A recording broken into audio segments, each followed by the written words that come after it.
Now, from the Signature Bank Studios, this hour of the Shaun Thompson Show is sponsored exclusively by DonleyAuctions.com. They need your guns. Sell for top dollar. DonleyAuctions.com. I love America. I love the Constitution. I love the First Amendment. I want to carry and all else. I love it, property. And let me tell you something. If you care about your country, read Ludwig von Mises and the 6 lessons of the Austrian Economic School, motherfuckers. From the streets of Melrose Park to the trading floor of the Merc, he's fought for every dollar he's ever earned. And now, with personal liberty and our system of capitalism under assault in America, he's here to seize back our rights from the government. With a cigar in one hand and a copy of the Declaration of Independence in the other, he's Shaun Thompson. And this is the Shaun Thompson Show. Some folks are born made to wave the flag. I think it's about 18%, Squirrel. I really do. I've done the math. I've lived a long life, rubbed elbows with a lot of different people. And when it comes to lawyers, I think it's about 18% use law as the shield that it was intended. Understand that America is built on property rights and the rule of law. The rest, they go to work for the Teamsters, buy Mercedes, belong to country clubs they shouldn't. My next guest, he doesn't. He's a man of character and principle. Heritage Foundation, served several years as an assistant United States attorney in the Northern District of Florida. Zack Smith, how are you? I'm doing well, Shaun, and I can confirm no Mercedes in the Smith household. Only American-made cars for us. So, Zack, I'm not kidding you. I was a young kid, and I rubbed elbows with a lot of different people, and I was invited to play golf. I used to play golf. And I was invited to play golf at a place called Butler National, which is a very exclusive country club.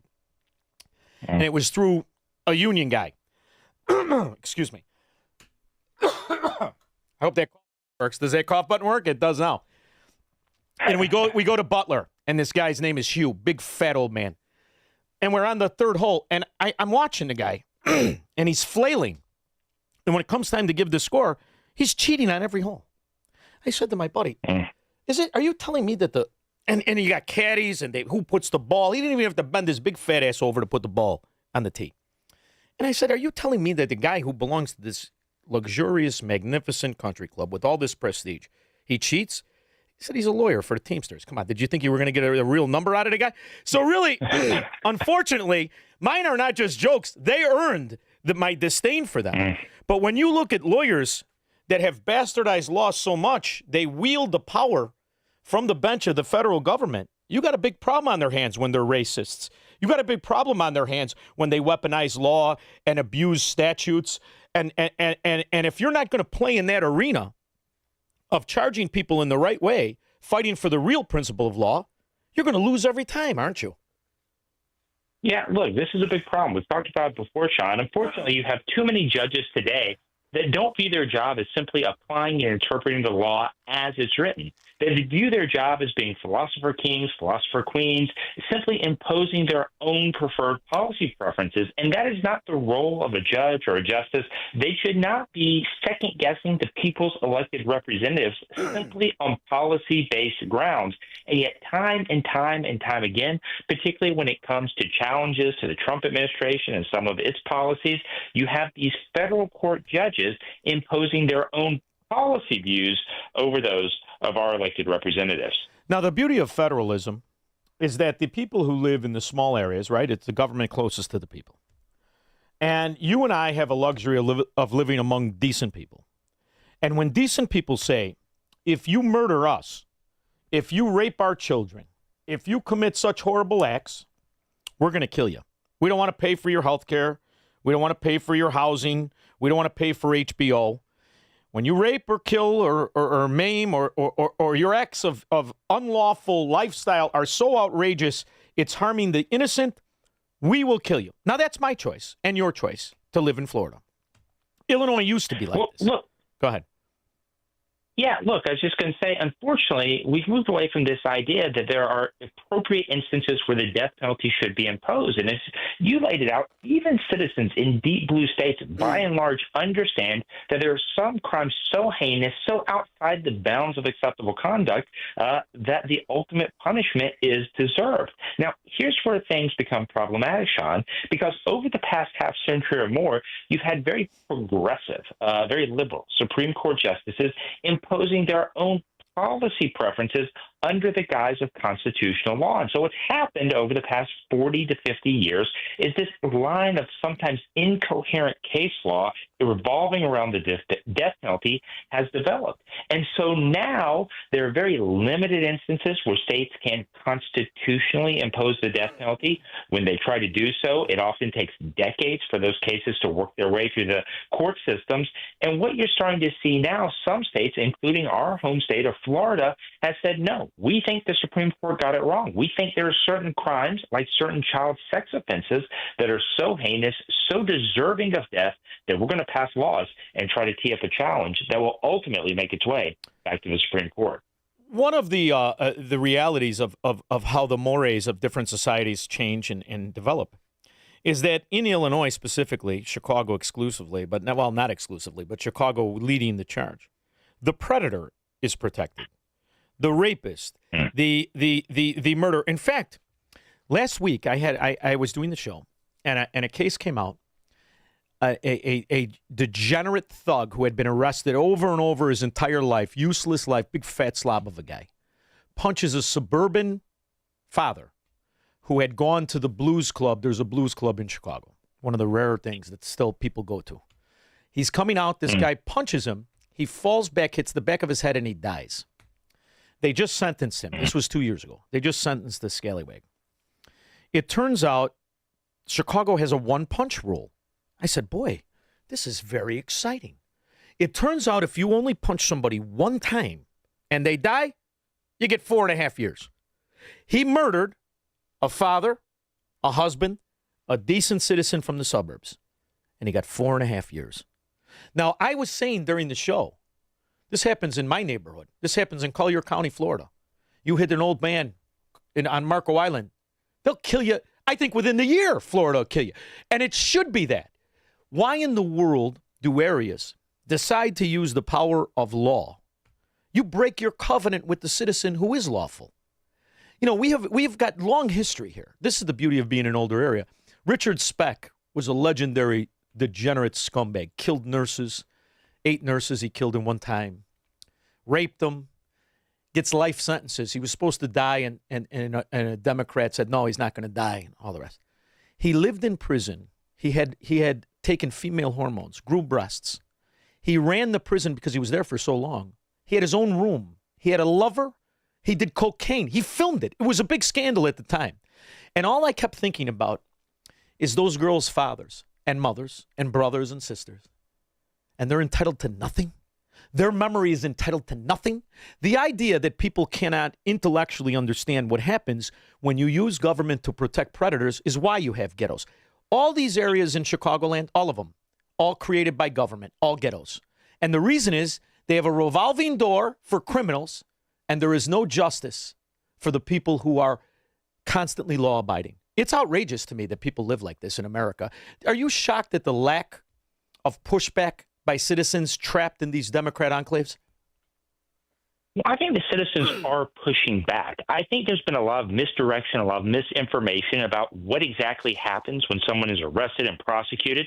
We've talked about before these progressive prosecutors, these rogue DAs around the country that simply aren't doing their jobs. Now, how many people can actually tell you who their district attorney is? How many people can actually tell you the role that the local DA plays beyond what they may have seen on Law and Order or some general idea? The DA is the linchpin to the criminal justice system. Police can make arrests. There can be very good laws on the books, but if the DA won't prosecute the offenders, well, then justice is never sought for the victims. Now, to your point about these heinous crimes, these repeat offenders on the street, we know that a very small number of individuals drive a disproportionate amount of violent crime. That's why in places like Illinois, that's passed the very Orwellian named Safety Act, which does not promote safety, but that essentially allows these repeat offenders back onto the street. That's why you're seeing increases in violence, particularly violent crimes, in part in many of those communities. And then the last thing I'll say on the death penalty, one of the things we have to ask ourselves, and I have disagreements with my friends about the efficacy of the death penalty, the need for the death penalty. I think we need it. I think it can be effective when implemented appropriately. But why do we have the death penalty? Fundamentally, why does it exist?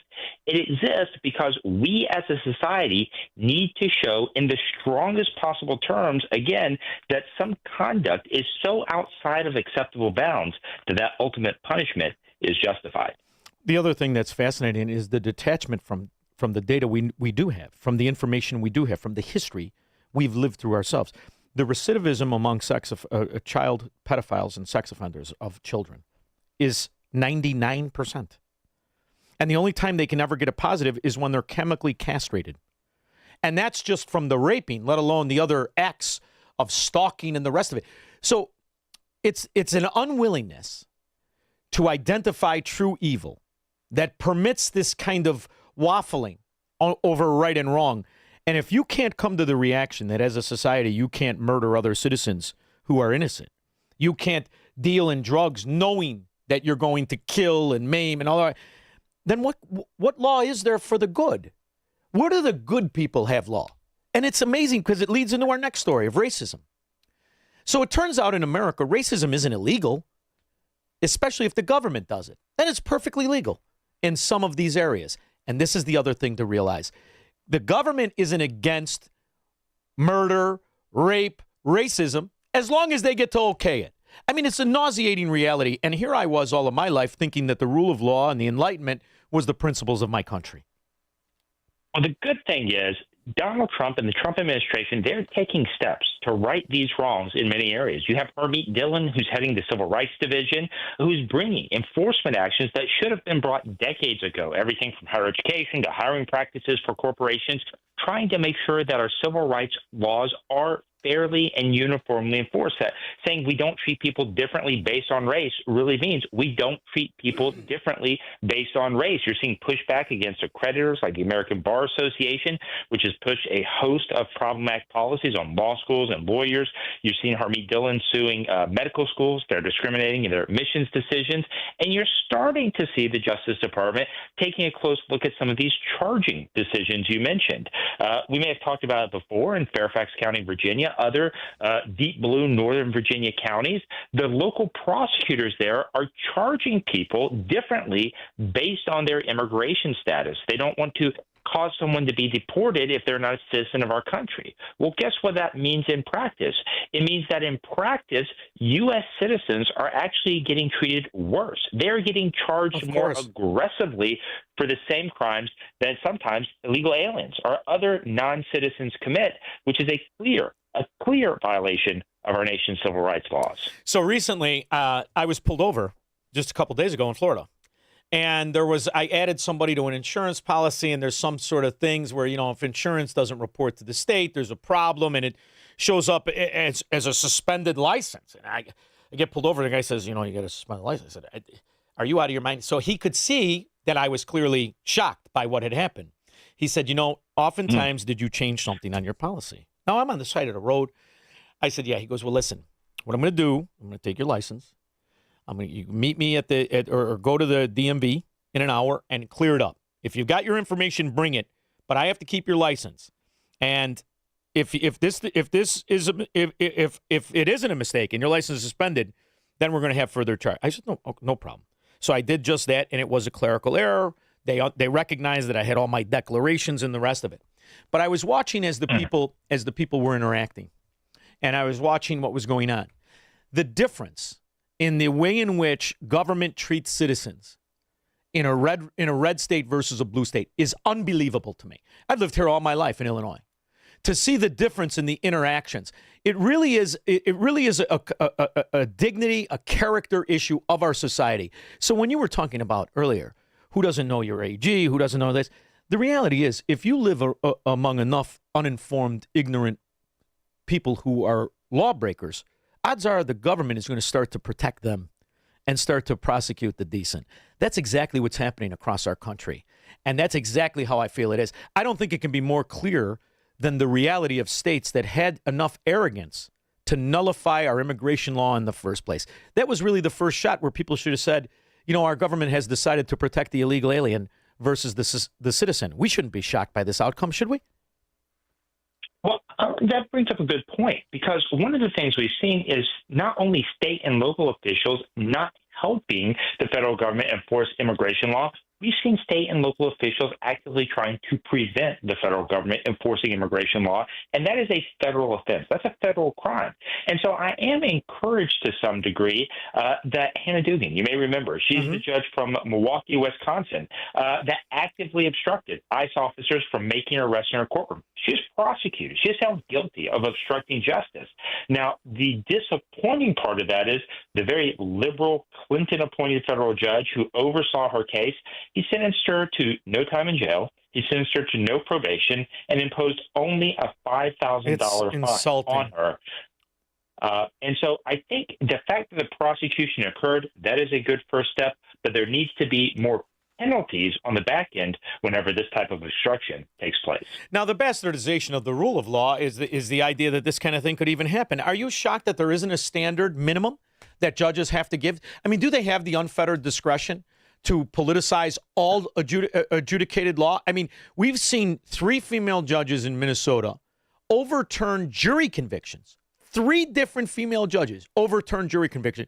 You have this judge that said, all right, pay us $5,000 and don't worry about it. Sure, you aided and abetted, but that's okay.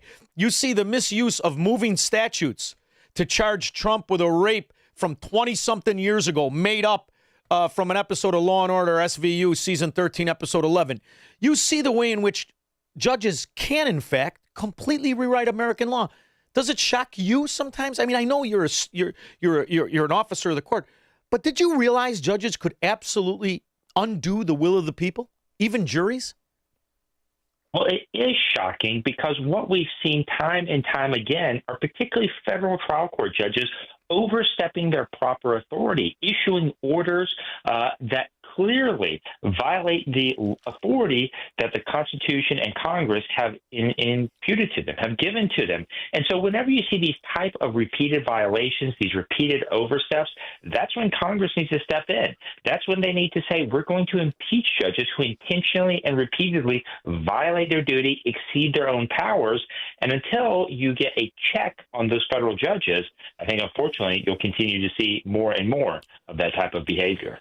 Do you think it's also, I'm going to one more thing and then I'm going to let you go because I know how busy you are. And I so love that you take time to join me. But when you see what had happened with that Enrique Tarrio in January 6th, he was not in Washington. He was charged with a seditious conspiracy and convicted for the overthrow of the government and all of this. When I said to myself, we're asking for the election results to be audited. Number one, nobody was talking about getting rid of the Senate, getting rid of the president, getting rid of the Supreme Court. Yet on television for the last 2 weeks, that's all I see. What they call themselves as socialists, but what they really are seditious conspirators, me. Why is no one charging these scallywags who are guaranteeing us they're going to eliminate the principles of our republic? What do you mean you're going to get rid of the Senate? What do you mean you're going to get rid of the president? What do you mean you want to overthrow the property rights of the citizens? Don't you think it's time we start to use some of the precedent of what was weaponized law, but only because they had the intention of the law correct? The misuse was applied. But the intention of the law of seditious conspiracy laws is to prevent the overthrow of our republic, isn't it? Shouldn't we be charging these people instead of giving them a platform on CNN? Well, here's what I will say. You mentioned federalism earlier.